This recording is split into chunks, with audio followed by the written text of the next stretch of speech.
अस्सलाम वालेकुम। मैं हूं हुमायूं कामरान और आप देख रहे हैं हमारा यूट्यूब चैनल स्टार्स विदेश के। इस सेक्शन में हम आपकी मुलाकात ऐसी ऑर्गेनाइजेशंस और ऐसे प्रोफेशनल से करवाते हैं जो डिफरेंटली एबल्ड बच्चों के साथ मुंसलिक हैं और उनको डिफरेंट सर्विसेज दे रहे हैं। आज के इस सेशन में हमारी गेस्ट हैं मिस जवाहर शाहिद अनवार। ये सीईओ एंड फाउंडर हैं basis, that is behaviour and special education services की। आइए इनसे मिलते हैं, इनके बारे में और बेसिस के बारे में मजीद जानने की कोशिश करते हैं। Thank you very much miss Jawahar कि आपने हमारे लिए टाइम निकाला and we welcome you at our channel. Thank you so much for having me. I really appreciate everything that you guys are doing. Right.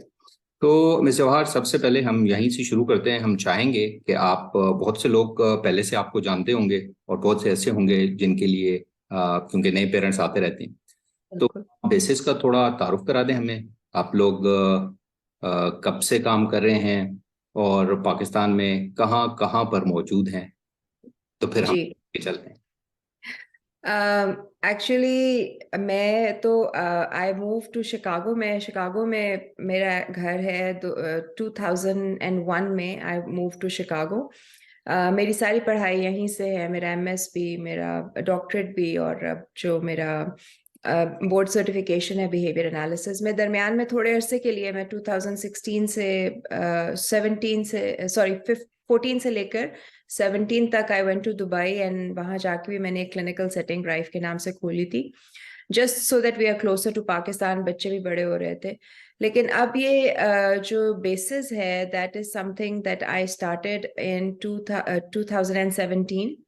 और ये पाकिस्तान में हमने एक बच्चे के साथ शुरू किया था, और इस्लामाबाद में मेरा घर है FA2 में। वहां पे हम लोगों ने एक छोटे से कमरे में शुरू किया था। एक बच्चे के बाद 3 बच्चे आ गए, फिर 4 हो गए, फिर जगह कम हो गई। फिर उसके बाद हम लोगों ने 11 में खोला इसको। और हमारा बिल्कुल ये इरादा नहीं था कि हम इसको बढ़ाएंगे, क्योंकि जब मुझे जिस बच्चे के लिए ये खुला था उसकी मदर ने अप्रोच किया, तो मैंने उनको यही बताया था। मैंने कहा कि मैं पाकिस्तान में काम नहीं कर रही, मेरा काम सारा अमेरिका में है, और it's very hard for me to look after it in Pakistan. तो खैर उन्होंने बहुत ज्यादा जब कहा, और फिर कुछ ऐसे एथिकल इश्यूज आए, क्योंकि मैंने उनको किसी को रेफर किया था। तो जिनको मैंने रेफर किया उन्होंने कुछ ऐसी एथिकल वायलेशंस की कि जिसके ऊपर मेरा जिसे कहते हैं ज़मीर थोड़ा सा जाग उठा। और मैंने कहा कि let's give back to the community. तो आई स्टार्टेड, और फिर वो बड़ा होता गया, बड़ा होता गया। इसमें हमने बिहेवियरल थेरेपी भी प्रोवाइड करते हैं, applied behaviour analysis, occupational therapy भी है, स्पीच एंड लैंग्वेज पैथोलॉजी भी है जो हम प्रोवाइड करते हैं, फिजिकल थेरेपी भी प्रोवाइड करते हैं, स्कूल रेडीनेस भी प्रोवाइड करते हैं। और 11 में हम गए, फिर 11 में हमारे वहां से फिर हम लाहौर चले गए। लाहौर में भी हमने सेंटर खोल लिया। अब माशाल्लाह हमारी 6 ब्रांचेस हैं इस वक्त, और अब हमारा 5वां साल है ये। सो बेसिस अब 5 साल का हो जाएगा इंशाल्लाह। और इसमें एक सियालकोट में ब्रांच है, गुजरात में है, 2 इस्लामाबाद में, एक पिंडी में और एक लाहौर में है। तो अभी हम लोगों के पास we are serving 250 children with autism and other special needs. और हमारा ऑलमोस्ट 100 प्लस का स्टाफ है इस वक्त। और स्टाफ इसलिए ज़्यादा है because it's more one on one. तो हमें ज़्यादा जो है ना वो सर्विसेज ऐसी चाहिए होती है जो हम वन ऑन वन प्रोवाइड कर सकें। तो this is how Basis came into being. We never thought it's going to grow like this, लेकिन अल्लाह ताला ने एक हमारे ऊपर रिस्पॉन्सिबिलिटी डाली है, तो बस हम उसको फुलफिल कर रहे हैं, और ये बढ़ता जा रहा है। राइट। और मैं भी देख रहा था कि मतलब इतने थोड़े अरसे में इतना ज़्यादा एक्सपैंड होना, इसमें अल्लाह ताला का करम ज़रूर शामिल होगा। वरना इतनी जल्दी एक्सपेंशन मैं भी एक्सपेक्ट नहीं कर रहा था। जितना मैंने देखा पढ़ा आपको और आपकी बेसिस को देखा, बल्कि हमने सारे सेंटर्स ऑलमोस्ट आई थिंक आपके सारे सेंटर्स उस लिस्ट में शामिल हैं जो हमारी वेबसाइट पे अवेलेबल है। Thank you. अच्छा, मैं ये पूछना चाहूँगा कि यहाँ पे आपने डिफरेंट सर्विसेज के नाम लिए कि वो प्रोवाइड की जाती हैं, तो मैं ये पूछना चाहूँगा कि यहाँ पे जो एज ग्रुप है बच्चों का, वो आप क्या फोकस करते हैं, और दूसरा किन किन चैलेंजेस वाले बच्चों को आप यहाँ पे सर्व कर रहे हैं। अभी इस वक्त क्योंकि स्टेट ऑफ इलिनॉय में अमेरिका में I am also an early intervention specialist, और साथ पे ये कि मैं एडल्ट्स के साथ भी काम कर रही हूँ। तो मैं जो हूँ बच्चों को केटर करती हूँ from toddler which is 15 months onwards, और हमारे पास जो सबसे बड़ा बच्चा इस वक्त है जिसके साथ हम सर्विसेज प्रोवाइड कर रहे हैं वो 16 साल का है। और लेकिन हम अगर हमारे पास कोई 21, 22, 23 ईयर ओल्ड के बच्चे भी आ रहे हैं तो हम उनको वोकेशनल सर्विसेज प्रोवाइड कर रहे हैं।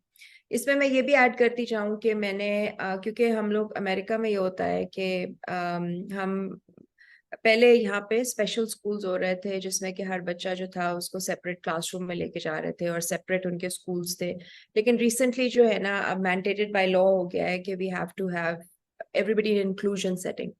तो I wanted to follow the same model Pakistan में। तो उसके लिए मैंने बहुत कोशिश किया कि हम स्कूल्स को ट्रेन करें, और क्योंकि हमारा गोल जो हमारा गोल है ना वो है रिहैबिलिटेशन, तो मेन स्ट्रीम करना, बच्चों को रिहैबिलिटेट करना। तो हम कोशिश एक हमने की कि बच्चों को हम वापस मेन स्ट्रीम की तरफ लेके जाएं, लेकिन अनफॉर्चुनेटली आई थिंक कि अभी बहुत ज्यादा ट्रेनिंग की जरूरत है स्कूल्स में, तो प्रॉपरली नहीं हो सका जैसे कि हम चाह रहे थे। तो फिर हमने अपनी मॉन्टेसरी अब खोली है इंक्लूसिव, जिसमें कि हमारे पास स्पेशल भी बच्चे आ रहे हैं और हमारे पास रेगुलर टिपिकली डेवलपिंग बच्चे भी आ रहे हैं। तो वो एक अच्छा सा एक इंक्लूसिव सेटअप हमारा बन गया है। तो उसमें हमारे पास जो है ना वो 16 साल और 18 साल के बच्चे भी हैं, तो उनकी भी क्लासरूम सेटिंग है एक, और उनको थेरेप्यूटिकल सर्विसेज भी मिल रही हैं और एजुकेशनल सर्विसेज भी मिल रही हैं। राइट। और दूसरा मेरा पार्ट था क्वेश्चन का कि किन चैलेंजेस वाले बच्चों को आप सर्व करते जी, हमारे पास जो है वो बच्चे आ रहे हैं सेल्फ इंजूरियस बिहेवियर्स वाले भी, और ऐसे बच्चे आ रहे हैं जो कि जिनके बहुत सिवियर एग्रेशन वाले बिहेवियर्स भी हैं, सेंसरी इश्यूज वाले बच्चे भी हैं। कुछ ऐसे बच्चे भी आ रहे हैं जिनके कॉक्लियर इम्प्लांट्स हैं, जिनके साथ बहुत कम लोग जो है वो डील कर सकते हैं। और फिर हमारे पास ना अभी रिसेंटली ब्लाइंड बच्चे भी आए हैं। सो कोमॉर्बिडिटी आ गई है जिसमें कि बच्चों में ऑटिज्म भी है और ब्लाइंडनेस भी है। तो वो हमारे लिए थोड़ा अब चैलेंज हो गया है, क्योंकि उसके ऊपर जाहिर बात है हमें रिसर्च करनी पड़ती है, रिसर्च करके फिर हमें प्रोग्रामिंग इम्प्लीमेंट करनी पड़ती है। तो इस तरह के हमारे पास बच्चे आ रहे हैं। और हमारी आई थिंक अनफॉर्चुनेटली हमारी जो बदनसीबी है इस वक्त वो ये है कि हमारे मुल्क में इस वक्त हमारे पास वो सर्विसेज अवेलेबल नहीं है जो कि एडल्ट कम्युनिटी के लिए इस वक्त होनी चाहिए, या उन बच्चों के लिए होनी चाहिए जो कि जिनके पास सिवियर बिहेवियरल इश्यूज आ रहे हैं। जैसे आप अमेरिका में हमारे पास वो सर्विसेज अवेलेबल है, हमारे पास वो मैन पावर जो है वो अवेलेबल है, लेकिन इस वक्त पाकिस्तान में हमारे पास वो नहीं अवेलेबल सर्विसेज, और मैन पावर भी अवेलेबल नहीं है। सो ये हमें बहुत ज्यादा चैलेंज इस वक्त आ रहा है। और इवन अगर मैं ट्रेन कर भी देती हूँ लोगों को, फॉर एग्जांपल सेफ्टी केयर में, how to deal with those kids and how to be safe and how to handle them safely, होता ही है कि वो ट्रेनिंग लेके कहीं और चले जाते हैं, they open their own stuff। so उसमें भी मुझे बहुत ज्यादा challenges आ रहे हैं और बहुत ज्यादा problems आ रही हैं। so this is I'm dealing okay. with। खैर ये तो चले गई पाकिस्तान के सेटअप में। जी अच्छा ये बताइए कि जब आपके पास बच्चे आते हैं विद डिफरेंट चैलेंजेस, तो कुछ बच्चे तो आपके पास प्री डायग्नोज्ड आते होंगे और कुछ डायग्नोसिस के बगैर आते होंगे। तो क्या आपके पास भी सर्विसेज होती हैं डायग्नोसिस की, और अगर नहीं तो क्या आप कहीं रेफर करते हैं, कैसे करते हैं काम? जी, so I am certified, मेरी I'm done with my doctorate, I'm just working on my thesis right now to become a clinical psychology में मेरा doctorate है। I'm certified to do ADOS, which is the golden tool to find out to get a diagnosis for autism। तो हम लोग मैं diagnosis करती हूँ और मेरे साथ एक पूरी टीम है साइकोलॉजिस्ट की, तो जिनका MSc क्लिनिकल साइकोलॉजी में, एंड दे आर साइकोलॉजिस्ट जिन्होंने ADP का भी डिप्लोमा किया हुआ है। तो दे आर लाहौर में भी हैं, गुजरात में भी हैं, सियालकोट में भी हैं, इस्लामाबाद में भी हैं। तो वो हर तरह की टेस्टिंग कर रहे हैं, वो IQ टेस्टिंग भी कर रहे हैं, वो डायग्नोस्टिक टेस्टिंग भी कर रहे हैं। सो अगर ऑटिज्म के अलावा जिस तरह बच्चे आते हैं लर्निंग डिसेबिलिटी के साथ आ रहे हैं, या अगर वो जिस तरह स्किज़ोफ्रेनिया के साथ आ रहे हैं, या कोई मेंटल इलनेस के साथ आ रहे हैं, तो उसके लिए फिर मेरी जो टीम है ना वो डायग्नोसिस करती है। मैं सिर्फ ऑटिज्म का कर रही हूँ या ग्लोबल यानी कि I am doing only neuro developmental disorders because that's what I can do. बाकी जो कोमॉर्बिडिटीज हैं उसके लिए मेरे पास एक पूरी टीम है, वो करती है डायग्नोसिस। और अगर सपोज हमें नहीं समझ आ रहा क्योंकि ऐसा भी आता है कि हम स्टक हो जाते हैं और हमें नहीं समझ आ रही होती, तो फिर मैं रेफर आउट कर देती हूँ। तो हम इस्लामाबाद में हमारे पास एक सेट ऑफ डॉक्टर्स हैं, क्लिनिकल साइकोलॉजिस्ट हैं, जहाँ के पास हम भेज देते हैं, और लाहौर में हमारे पास एक सेट डॉक्टर्स हैं जिनके पास हम भेज देते हैं। तो फिर वहां से हमें डायग्नोसिस जो है ना वो मिल जाता है। राइट। अच्छा, आपने शुरू में थोड़ा जिक्र किया कि ज़्यादा फोकस वन ऑन वन पे है, तभी स्टाफ की रेशो भी उसी हिसाब से रखा हुआ आपने।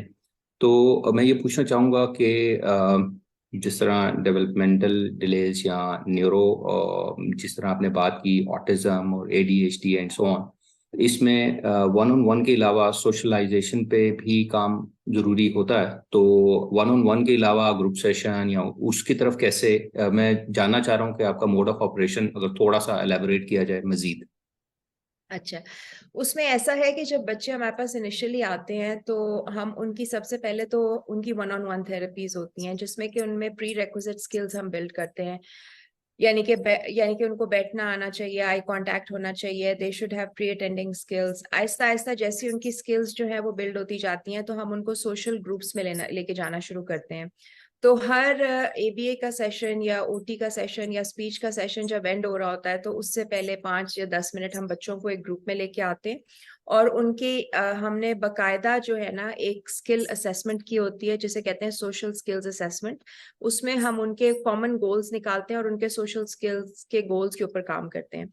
जब हम देखते हैं कि वहां पे वो अच्छी तरह से they are blending with each other and they are following those goals, then we start to refer them to our Montessori setting, जहाँ पे वो हमारी एज वी प्रिस्क्राइब देम, या तो वो घंटे के लिए जाएंगे या 2 घंटे के लिए जाएंगे, जितना वो उसको टॉलरेट कर सकें। और आहिस्ता आहिस्ता फिर हम उनकी जो टॉलरेंस है उसको बढ़ाते हैं और उनको मॉन्टेसरी के अंदर हम डालना शुरू कर देते हैं। और डिफरेंट एक्टिविटीज हम उनकी सोशलाइजेशन के लिए करते हैं। फॉर एग्जाम्पल, हम उनको कम्युनिटी में लेके जाते हैं, सोशल ग्रुप्स कराते हैं, डिफरेंट इवेंट्स कराते हैं, और फिर इवेंचुअली मॉन्टेसरी है हमारी। और फिर Montessori is also stepping stone. हम ये नहीं चाहते कि बच्चे वहां पे स्टक रहें, we want them to go to a regular school. This is just a stepping stone for them. Right. अच्छा, एक चीज़ और मैं पूछना चाहूँगा कि आपने डिफरेंट सर्विसेज और डिफरेंट चैलेंजेस के बारे में बताया कि हम उनको सर्व कर रहे हैं, और तो मैंने ये देखा है कि बहुत सी थेरेपीज, खास तौर पर OT ऐसी है जिसमें स्पेशलाइज्ड इक्विपमेंट भी यूज़ होता है। तो हम जानना चाहेंगे ओवरऑल के how well equipped is Basis as far as equipment and material is concern. So usually जब मैंने बेसिस स्टार्ट किया था, तो मैं अमेरिका से अपना सारा जो इक्विपमेंट था वो लेके गई थी। और उसमें हमारी जो सेंसरी ट्यूब्स हैं, उसके बाद हमारे सेंसरी ब्रशेस हैं, च्यूई ट्यूब्स हैं, वेटेड वेस्ट्स हैं, और ये सारी चीज़ें जो हैं ये मैं अमेरिका से लेके आई थी। फिर ये जाहिर बात है उनका वेयर एंड टेयर ज़्यादा होता है, क्योंकि माशाल्लाह हमारे बच्चे हैं, दे यूज़ देम। तो फिर उसमें से कुछ चीज़ें जो हैं वो वहाँ पे रेप्लिकेट अब होनी शुरू हो गई हैं। इनिशियली इतनी रेप्लिकेट नहीं होती थी, लेकिन अब पाकिस्तान में भी बननी शुरू हो गई हैं। जो हमारे OT के स्विंग्स थे, जिस तरह प्लेटफॉर्म स्विंग था और ककून स्विंग था, ये अभी तक मैं इधर अमेरिका से ही लेके आती हूँ जब भी ये ख़त्म हो जाते हैं। जो बॉल पिट्स वगैरह हैं वो हमने उधर से बनाई हैं। जो हमारी रॉक क्लाइंबिंग है वो मैं इधर से लेके आई हूँ। तो काफ़ी चीज़ें, जिस तरह से हमारी अरोमा थेरेपी के ऑयल्स हैं जो हमारे सेंसरी में यूज़ होते हैं, वो इस तरह की चीज़ें मैं इधर अमेरिका से लेके जाती हूँ। और कुछ चीज़ें हम वहाँ से हमें रेप्लिकेटेड मिल जाती हैं, कुछ कराची से मिल जाती हैं, और कुछ वहाँ पे वेंडर्स ऐसे हैं जो कि अब इन चीज़ों को रेप्लिकेट कर रहे हैं। राइट। अच्छा, आपने जो अभी तक बात की वो आपके पास जो बच्चे आ रहे हैं उनके बारे में बात की, तो क्या बेसिस ऑनलाइन सर्विसेज भी प्रोवाइड कर रहे हैं अपने क्लाइंट्स को? जी, हमारे बहुत से ऐसे क्लाइंट्स हैं जो इस वक्त कनाडा में, नॉर्वे में, UK में, अमेरिका में और ऑस्ट्रेलिया में हैं, दुबई में भी हैं, कतार में भी हैं, बहरीन में भी हैं, जिनको हम ऑनलाइन सर्विसेज इस वक्त प्रोवाइड कर रहे हैं। और अल्हम्दुलिल्लाह they are also doing very good, because उसमें ये होता है कि पेरेंट्स की बहुत अच्छी ट्रेनिंग हो जाती है, और पेरेंट्स जो हैं वो बच्चों की थेरेपी में बहुत अच्छा पार्ट प्ले करते हैं। So we are providing online services to children. Right. अच्छा, आगे बढ़ने से पहले आपने अपना मुख्तसर सा बीच बीच में थोड़ा सा तारुफ कराया। मैं चाहता हूं कि व्यूअर्स के लिए, बहुत से लोग तो जैसे मैंने पहले भी कहा जानते भी होंगे, लेकिन मैं चाहता हूं कि आप अपना थोड़ा एजुकेशन, एक्सपीरियंस और अपनी एक्सपर्टीज जरा एलैबोरेट कर दें so that viewers know better और ज़्यादा कंफर्टेबल। अच्छा, सो 2001 में मैंने मास्टर्स किया था इंग्लिश लिटरेचर में इस्लामाबाद से। देन आई मूव्ड हियर, यहाँ आके मैंने अर्ली चाइल्डहुड में डिप्लोमा किया। I worked with early childhood education for a couple of years, I think 3 years मैंने काम किया। फिर उसी दौरान हमारे पास बहुत छोटे छोटे बच्चे आ रहे थे जो कि स्पेशल नीड्स के साथ थे उसी मॉन्टेसरी सेटिंग में, क्योंकि अमेरिका में ये होता है कि आप बच्चे जो स्पेशल नीड्स के होते हैं वो भी मॉन्टेसरी या डे केयर में आते हैं, वहीं पे आपके जो स्पेशलिस्ट हैं वो आके उनको सर्विसेज देते हैं। तो वहां से I got interested into the field. मैंने वहां से फिर MS में दाखिला लिया अर्ली चाइल्डहुड में। लेकिन जब मैंने अर्ली चाइल्डहुड में दाखिला लिया तो उसमें स्पेशल एड की जब मैंने क्लासेस पढ़ी तो मैंने फिर अपना मेजर चेंज कर दिया। So I did my MS in special education from here. MS वो इसलिए कहलाता है क्योंकि उन्होंने हमें सारी एजुकेशनल जो IQ टेस्टिंग होती है, जो एजुकेशनल साइकोलॉजिस्ट कर सकता है, वो सारी हमें उन्होंने उसके लिए सर्टिफाई किया। After I did my MS, वो 7 साल मैंने अर्ली चाइल्डहुड के साथ काम किया। फिर I was hired by Proviso area for exceptional children as a high school teacher. तो it was a huge difference between early childhood and high school. फिर वहां पे मैंने मल्टीपल डिसेबिलिटीज के साथ काम किया विद सिवियर बिहेवियरल इश्यूज। वहां पे मेरे पास ऑटिज्म वाले बच्चे भी थे, सेरेब्रल पॉल्सी भी था, प्रेडर-विली सिंड्रोम था, स्किज़ोफ्रेनिया था, ऑपोजिशनल डिफाइंड डिसऑर्डर था। चोटें भी बहुत खाई। I have 2 concussions, I have a broken wrist. लेकिन अल्हम्दुलिल्लाह I am still in the field, I love my field. और वहां से फिर मैंने जब देखा बिहेवियर्स नहीं अंडर द कंट्रोल आ रहे, तो I went to do my BCBA which is a board certification as a behaviour analyst.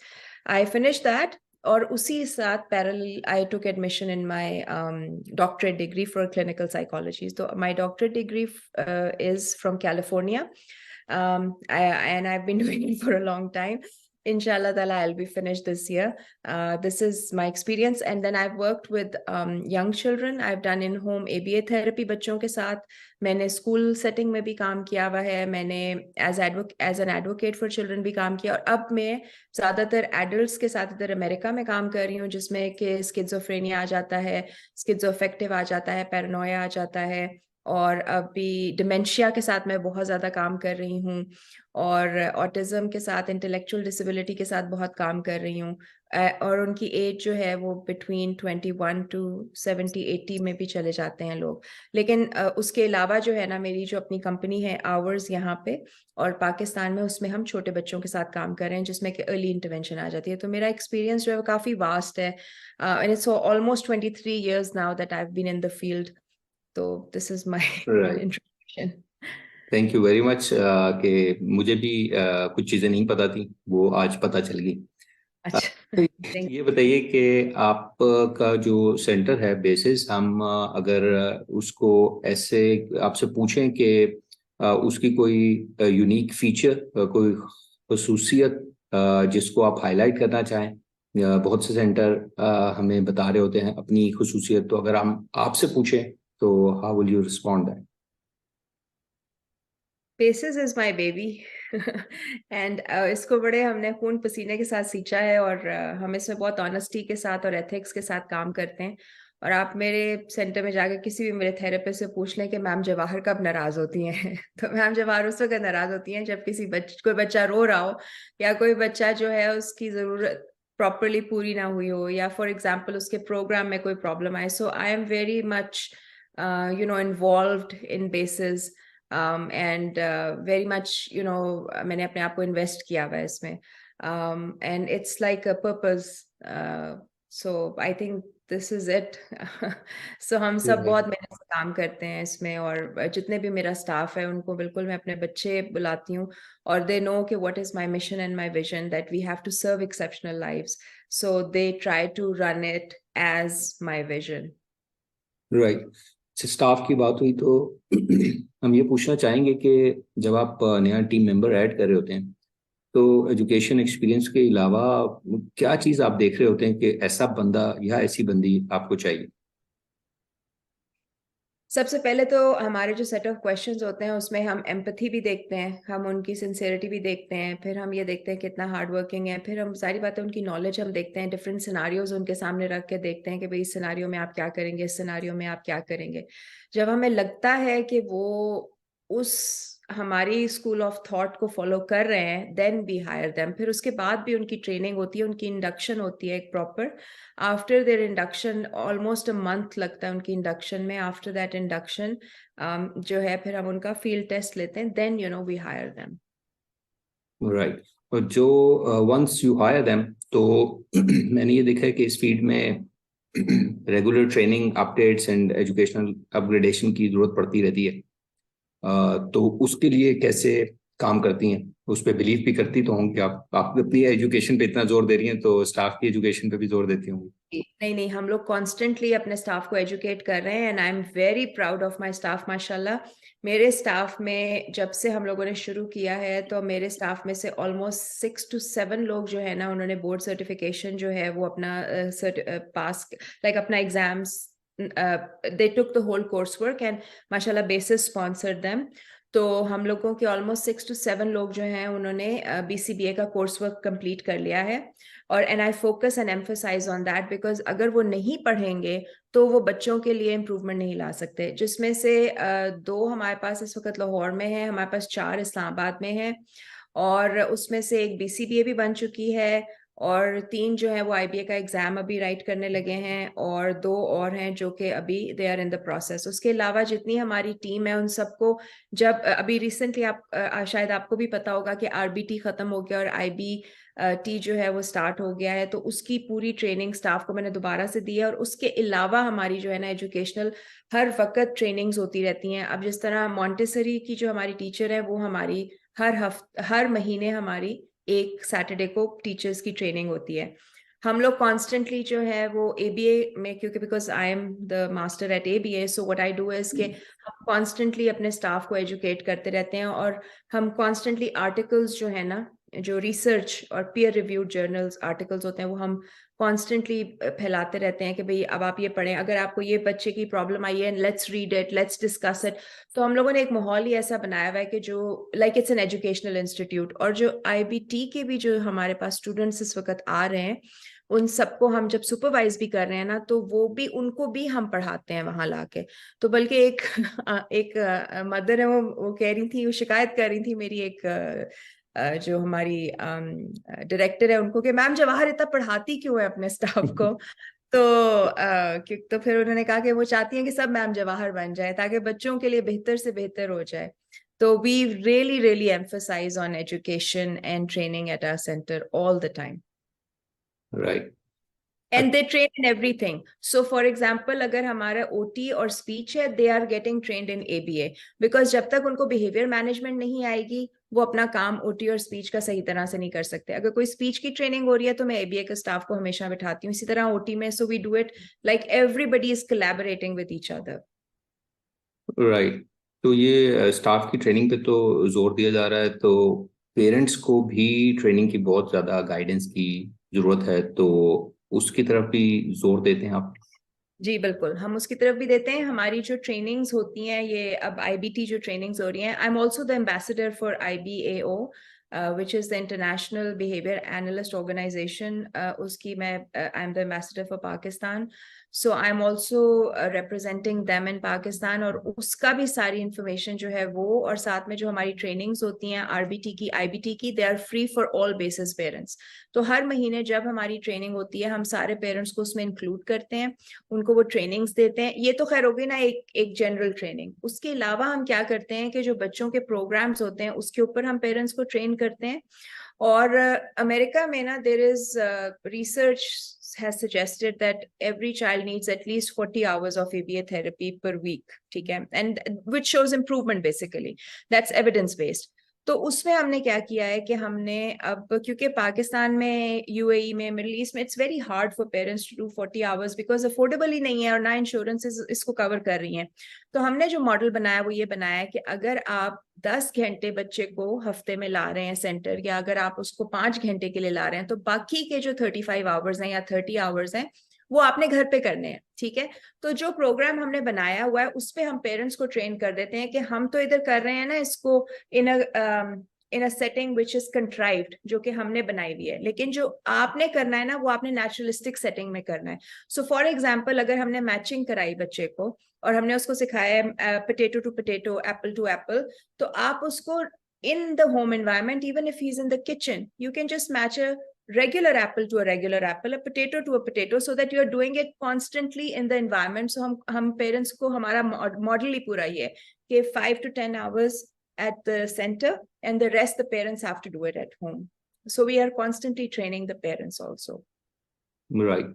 और एक और चीज के पेरेंट्स ये भी डिमांड करते हैं कि हमें सेशन ऑब्जर्व करने दिया जाए, तो जब ये डिमांड आती है तो how you respond to that? We don't इसका कोई मसला ही नहीं है, क्योंकि हमें ट्रांसपेरेंसी रखनी है। क्योंकि देखिए, I am a mother my self, I have a daughter, mashallah, she's 22, then I have a son who's 16, and then I have 3 more kids, one is 18, one is 16, one is 15, ठीक है। तो I know कि what the feeling of a mother is. जब मैं काम करती थी, मैं अपने बच्चों को डे केयर छोड़ती थी, तो मुझे हर वक्त यही फिक्र लगी रहती थी कि मेरे बच्चे सेफ हैं, are they okay? And I used to check them when they used to come home. तो वो सारा कुछ मैंने अपने जहन में रखा। And what I did is that we have 3 tiers of transparency at our center. सबसे पहला बॉडी मैपिंग। जैसे बच्चा आता है उसकी पूरी बॉडी मैपिंग होती है, पेरेंट्स उसको साइन करते हैं। बच्चा एक थेरेपिस्ट से दूसरे थेरेपिस्ट पे जाता है, बॉडी मैपिंग होती है, एक एक चीज चेक होती है, वो साइन होती है। सेकेंड, कैमरास लगे हैं पूरे सेंटर में। All parents are free to observe the child at any time through those cameras. वो cameras parents के जहाँ पे वो बैठते हैं वहां पे लगे हुए हैं, they have access to them. They are recordings. अगर खुदा ना खास्ता, क्योंकि देखें बच्चे हैं, गिरेंगे भी, चोट भी लगेगी, कोई प्रॉब्लम हो जाती है, वो उसकी रिकॉर्डिंग निकलवा के देख सकते हैं। और तीसरी जो चीज हमने रखी है वो ये रखी है कि हमने बच्चों का पेरेंट्स के साथ एक व्हाट्सएप ग्रुप बनाया हुआ है, और हम हर हफ्ते उसमें उनकी वीडियोस जो है वो शेयर करते रहते हैं। तो इस तरह से हमारी एक फुल ट्रांसपेरेंसी पेरेंट्स के साथ होती है, ताकि कोई प्रॉब्लम ना आए, कोई मसला ना आए, और कभी पेरेंट्स को ये फील ना हो कि उनके बच्चे को किसी तरह से भी कहीं से भी हमने वायलेट किया है। राइट। अच्छा, अभी थोड़ी देर पहले बात हुई कि एक्सपेंस काफ़ी है थेरेपीज का, और पाकिस्तान में ख़ास तौर पे जब इनकम या अर्निंग कैपेसिटी जो है वो भी लिमिटेड है, तो हम ये पूछना चाहेंगे कि बेसिस का फीस स्ट्रक्चर आप हमें कोई थोड़ा सा आइडिया बता सकें, कि सो दैट पेरेंट्स को आइडिया हो कि जब हम बेसिस जाएंगे तो हम किस तरह चार्ज होगा, या कुछ आइडिया अगर आप बता सकें। जी, एक्चुअली ना हमारे बारे में कुछ थोड़ी सी कंफ्यूजन है आजकल, और वो काफी ग्रुप्स में है, पेरेंट्स भी हैं, और वो कहते हैं हम बहुत महंगे हैं, हालांकि ऐसी कोई बात नहीं है। अभी रिसेंटली हमारे पास एक पेरेंट आया, वो कहते हैं आप यकीन माने अगर हमें पहले पता होता तो हम कभी भी अपने बच्चे के 2 साल वेस्ट ना करते।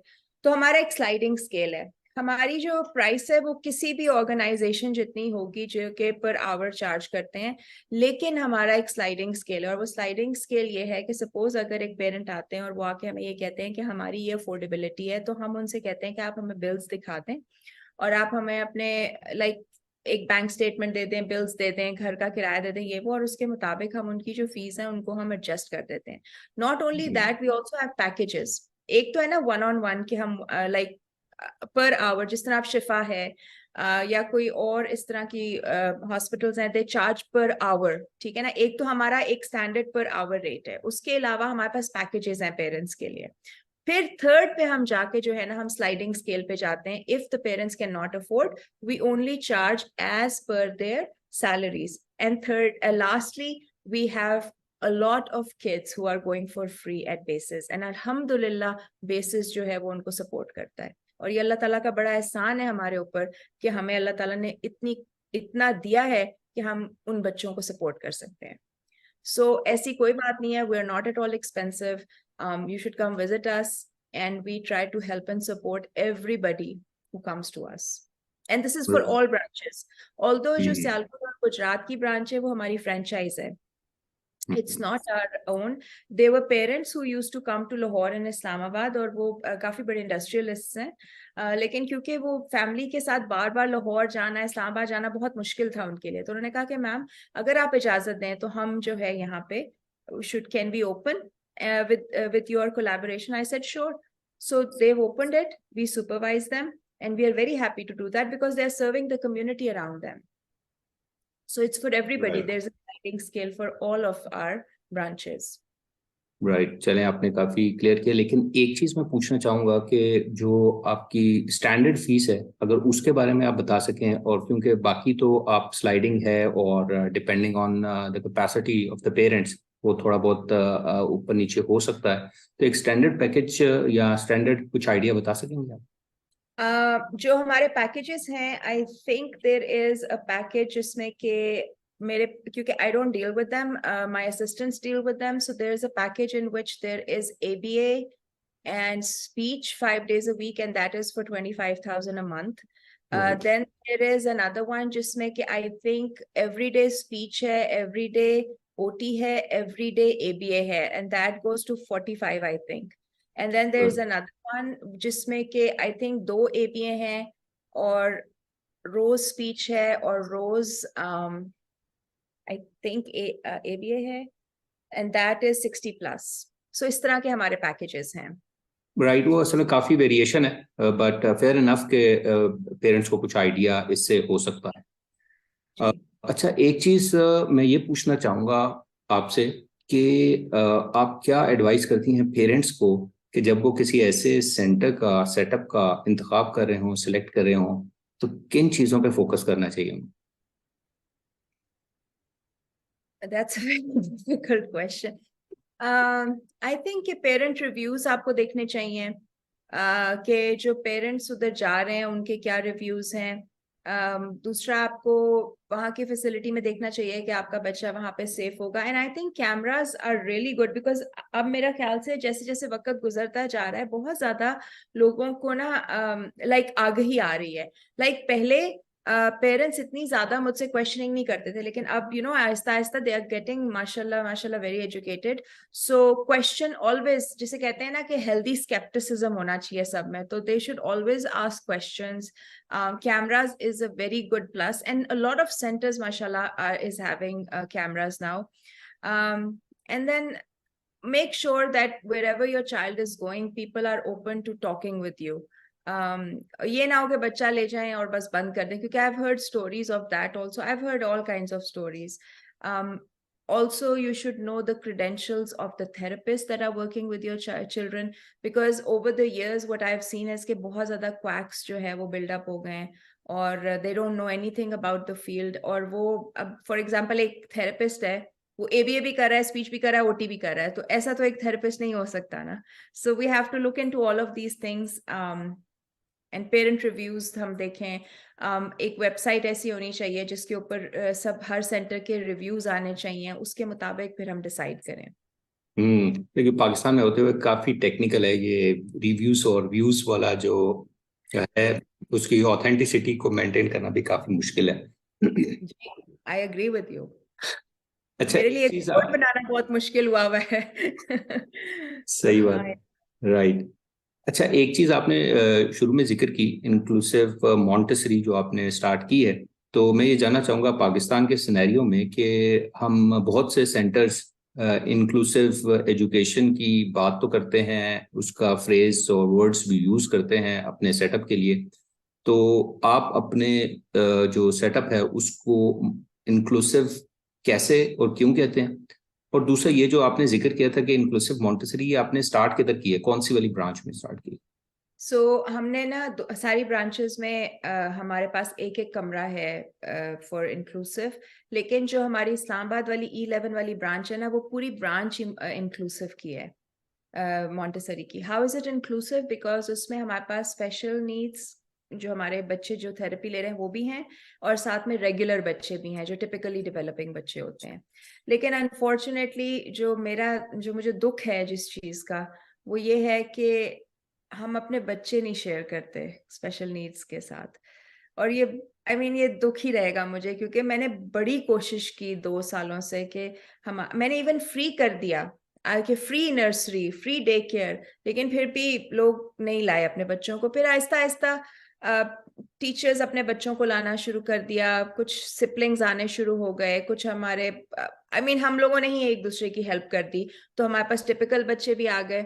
और स्पेशल एड बच्चे भी आ गए, तो that's how it became inclusive. क्योंकि देखें, इंक्लूसिव में ये होता है कि जो स्पेशल एड बच्चा है वो actually, I really don't believe in typical बच्चे एंड नॉन टिपिकल बच्चे, क्योंकि मैं भी टिपिकल नहीं हूँ। आई मीन मैं अपनी एक तरफ का मेकअप एक तरफ से नहीं मैच कर सकती, तो मैं टिपिकल कैसे हो गई, ठीक है ना। So that's a whole other discussion and I don't want to go into that. But एक नॉर्म बन गई है ना कि जी नॉर्मल एंड नॉट नॉर्मल, तो वो बस हमारी जो सोसाइटी है उसमें हमें रखना है, ठीक है, सबको together. So basically the kids they are going to follow the normal, ठीक है। So we want to have a good model for them, so for that reason we need that inclusive setup, ताकि बच्चे आगे जा सकें, they can go to the next school. So लेकिन उसमें भी एक और नई कहानी आ जाती है, क्योंकि they just take the money and they park the kid, that is another issue. काफी change, there is a lot of change that has to come from the grass root level. Right.